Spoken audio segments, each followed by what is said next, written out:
So we've got this definition, and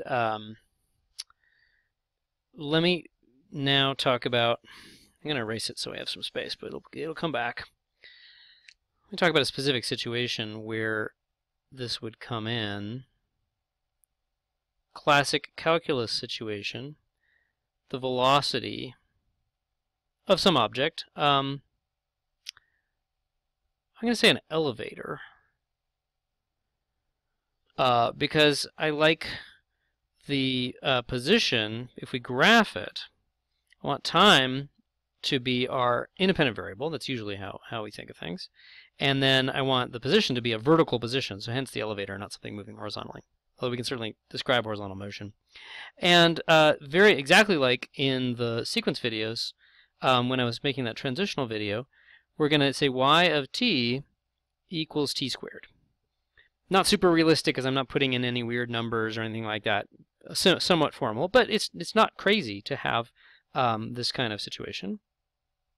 So maybe 4 seconds, and then let's see, I want to be able to have like going up to like 16 here, and so 9 would be about here. Okay, so something like this. Oh, let's go a little bit higher. Okay. So we've got our function y as a function of t, height or position as a function of time, and I want the velocity at t equals 3. And there's some subtle issues there. What do you mean velocity at an exact instant? Because the simple definition of velocity is the distance traveled, maybe with a plus or minus sign, over the time that you allowed, that you're considering. And in this kind of graph, where distance is measured vertically and time is measured horizontally, oh, that's the rise over run of some straight line. So it would make total sense if you had a perfect straight line for y as a function of t. You'd look at the change in y, the rise, like delta y is often how it's denoted, and the change in t, delta t. And then you'd take the ratio of those guys. But this isn't a straight line. There's not one slope that it has. And I'm trying to imply a claim here that there's a meaningful definition for the velocity right at t equals 3. And so pictorially what that's going to be, oh, I don't think that worked. Let's try this one. Pictorially what that's going to be is going to be the slope of the tangent line. Pretty plausible that there's exactly one line that comes in and touches that curve just there, does not cut it, but touches. It's a tangent line, which is like tangible, like touching. It's from Latin for touch. And it only hits that at one point. And another way to say it is that the slope of that line matches the steepness of that curve perfectly at that desired point, that one touching point. And that's why it's not too steep. It would cross this way, or not steep enough, in which case it would cross this way. So it's just very like the tangent to a circle, but it's really just about whether it just barely touches here. If this curve came around and then crossed that line somewhere else, we wouldn't worry about that. But near this point, it should only touch once. Well, so how could we get the slope of that tangent line?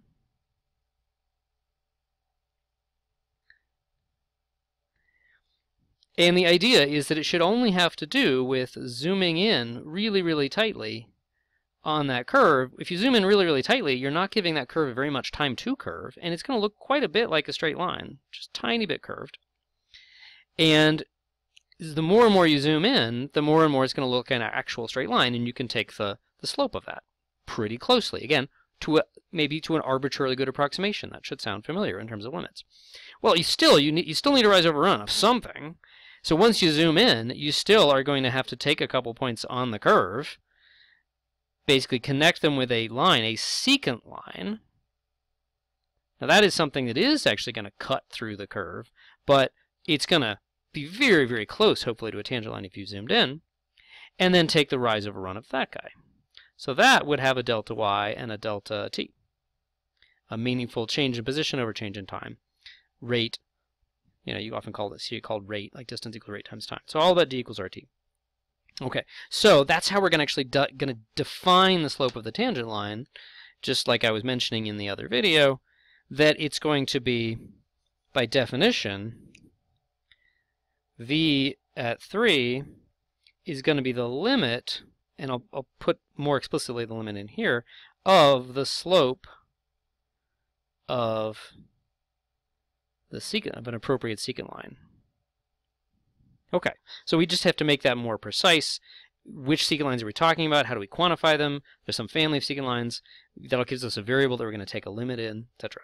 Okay, so just to make the notation a little simpler, delta t is a nice way of talking about it because it says change in t, because that capital delta is often what you use for a change. But h is going to be just a little bit better for a simple one letter, and it's very common. Okay, and we're going to let that h go to 0. Okay, and then the slope of the secant line is almost exactly like what I had before in that video where I was kind of fudging this with sequence terminology. This is going to be, so this is all supposed to be happening at 3, and then I walk a little bit to the right. So this is, again, 3 when the zoom in picture. I walk a little bit to the right. So in other words, I take 3 plus h. I plug that into the function. I find the height there. Okay, so that's going to be the height right here. That's the y value. To get the change in y, I just subtract that from what was the height at 3. That's pretty easy. That's 3 squared. And then I divide it by the run. That's rise. That's where the complicated stuff happens, because that depends on exactly what function you're talking about. The run in this kind of situation is always just h, because we just chose that. We said we're going to call that how much we go to the right, and then the rise is going to be based on the function. Now, notice I've talked about going a little bit to the right, and in this case that goes up with delta y. I could also go to the left. I could zoom in once again, and I could go to the left, and I could have an h that's less than 0. You can't read that, can you? H that's less than 0, and the delta y is less than 0, and that's fine. The great thing is that this totally makes sense. That when you do a limit as h goes to 0, unless you very explicitly disallow it, you're going to say that I'm going to look at h as both positive and negative, very, very close to 0. And I want to know that, and that this is the whole plus or minus delta thing, I want to know that no matter what h is, as long as it's small, this quantity is near what it's advertised to be. Okay, so exactly like in that other video, first thing I can do, without even knowing what the heck a limit is, or much less its explicit definition, I can just do a little simplification here. That's 9 plus 6h plus h squared minus 9 all over h. The 9's cancel. Okay. The limit as h goes to 0. I'm going to factor out an h to do a careful cancellation. Very easy to do bad cancellations on these things, but now the h's cancel. And so like in that other video, we've got, I kind of want the picture still, at least for now. We've got the velocity at time 3, is the limit as h goes to 0 of 6 plus h. Not the most complicated function. Okay. However, I want to be careful. There was a bit of a trick I just did at this last little step. When I canceled those h's, it's pretending that I could actually put in an h equals 0 here. Because if I just told you this is the problem to solve, the limit as h goes to 0 is 6 plus h, you could actually plug in h equals 0 into that function as written. But up until that stage, I had a formula that had an h in the denominator. You can't really actually plug in h equal to 0 in that function and make sense. And there's a really important meaning for that. It doesn't make sense to try to solve the instantaneous velocity question by just saying, I'm going to look at y of 3 and set h equal to 0 and just take, let's take y of 3 plus 0 minus y of 3 over 0. That doesn't make any sense. That's 0 over 0. What the heck would that even mean? We're not trying to create a definition for 0 over 0. And so it's really important. In the original function, it was meaningless to plug in h equals 0. So really, if we wanted to be really, really careful, and I do want to be really careful here, we've really got a function that's 6 plus h, if h is not equal to 0. The cool thing is because this function was pretty simple, and there was some nice algebra that often happens for simple functions like t squared, if h wasn't 0, it actually simplifies into something that's going to be really easy to analyze and do epsilons and deltas for. But if h is not equal to 0, this is just a lie in terms of the function we're defining. So it just doesn't exist, dne. And so this is what I meant by saying that there's a lot of cases, and in fact in every single interesting case in calculus, you're going to really be taking the limit of a function that may or may not have some understanding or precise formula or good properties away from the point where you're trying to take a limit. You can almost guarantee that it won't really actually give you an answer at the point where you're trying to take a limit. That's why you have to define it as a limit. That's why we can't just plug in h equals 0. Now, what we'll see is that once we have gotten it into a nice form, often we'll see that it happens to be the same thing as if you plugged in h equals 0. And that confuses people because you're like, wait, why didn't I just plug in h equals 0 at the start? Well, this is what happens if you do it at the start. You get nonsense. You have to do the heavy lifting first. Okay, but I don't want to focus on like plug-in stuff. I want to actually talk about like the epsilons and deltas. Okay, so this is really the function we're talking about. So it's interesting. There's really another graph here. This was the graph of position versus time, but to get at the secant line and the velocity, we really are actually creating a totally new function. A function of h, which is how much did you wiggle left or right of 3. Okay, and then let's call this like f of h. And this is a function that looks like this. It's a straight line, intercept 6, except that it has this dropout at 0, where you really can't say that, oh, this function we're trying to take the limit of has a value there. Okay, so now the claim is, of course, that this limit of this function that we're trying to be really paranoid about is equal to 6. Because, yeah, it's a straight line with a point removed. Of course, as the values of h get really close to 0, this is going to give you stuff really near 6. So it's almost begging to have that point put in, but if you just sort of try to do that from the start, it would all go haywire. You would just not be able to do this, and it wouldn't make any sense. That's what's subtle about calculus. You have to do it via limits in some way, even if people give you a lot of workarounds and shortcuts. Okay, so let's prove this. Okay, so this is my f of h, and the claim is that that limit is equal to 6. Okay, I picked an example that's particularly nice here because the relationship of how far is this different from 6, how much is this different, or how far away from this is this from 6, is really closely related to how different is h from 0. So that's going to be the epsilon delta relationship. Okay, so we need, right, remember what we need is f of h. So this is where we're just figuring out the proof and stuff that you wouldn't necessarily write in a finished, cleaned up proof that's trying to be concise. We need that to be within this 6 minus epsilon, that's a 6 minus, not a g, and 6 plus epsilon. Okay, well this is 6 plus h. Oh, except where h equals 0. But remember, this is where it comes in. There's no need to worry. The definition of a limit says even if this has a value or no value or a weird value, ignore it. It's not the issue. Okay, no need to worry about h equals 0. We put that into the definition exactly so that this would not screw us up. Okay, so we need to be able to restrict h's so that this is true. Well, obviously, I hope it's obvious, we just need h to be within epsilon and minus epsilon. Okay.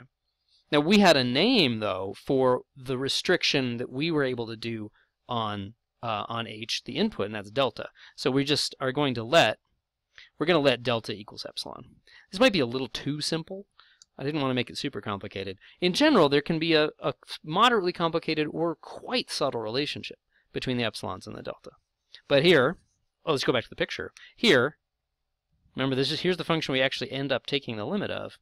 We want to get within epsilon of 6, Well, because this line has slope 1, we just gotta be, and in general there's this mysterious, maybe complicated delta that we have to choose based on epsilon. Well, if this line, a line of slope 1, hey, why don't we just make that epsilon? And we're good. Okay, so here's now the start of the real concise version of the proof. We always start with let epsilon greater than 0. In other words, for any given customer with any given precision of how they want to compare, they're going to compare some secant slopes basically, and we claim that they are going to see secant slopes that are super close to the number 6. And so for any particular customer, calculating these various secant slopes to a certain desired accuracy, we're just going to let delta equal epsilon. We're going to say, hey, guess what? Today there's a super simple relationship between the wiggle room you need in your input and the wiggle room that you're willing to accept in your output. They happen to be equal here. Okay. Okay. Then, if x is between, or h, it's a function of h now, h is less than delta and bigger than minus delta, well, clearly, because delta is the same as epsilon in this very simple case, h is also between minus epsilon and epsilon, and 6 plus h is therefore between 6 minus epsilon and 6 plus epsilon. As advertised, the outputs of this secant slope calculation are within the desired error tolerance of the claimed number that is the limit. Okay, and that, of course, is our f of h. In this case, the secant slope calculation. Oh, and of course, this isn't, you can't just say f of h and 6 plus h are exactly the same. The one place where it's weird is right when h equals 0. But again, limits say, don't bother. Don't worry about what happens at h equals 0. We know it's going to be weird. We're talking about trends and what happens when you're close to that value, and it doesn't matter what happens at that value. Okay, so we've satisfied every customer with a particular specification of how much wiggle room on the input you can have. Given that wiggle room on the input, we translated that in terms of how much error in the output was going to happen. It was acceptable because it's within the acceptable error bounds, and so the limit as h goes to 0 of this f of h, which was the secant slope calculation, is equal to 6. And notice it's all symmetrical. The h's could be positive or negative, and it just writing these all symmetrically is okay. Okay, and so the way we translate that in terms of a little more sophisticated concept is that we say the tangent slope of the graph, that's a graphical thing, or the velocity of the elevator at time 3, that was the limit as h goes to 0 of that secant slope, delta y over h, or delta x if you like, which was the limit, and I just had this temporary notation f of h, and we found that equal to 6. So the velocity at time 3 of this y equals t squared, this object described by y equals t squared, is equal to 6. All right, that was pretty long. Good place to stop.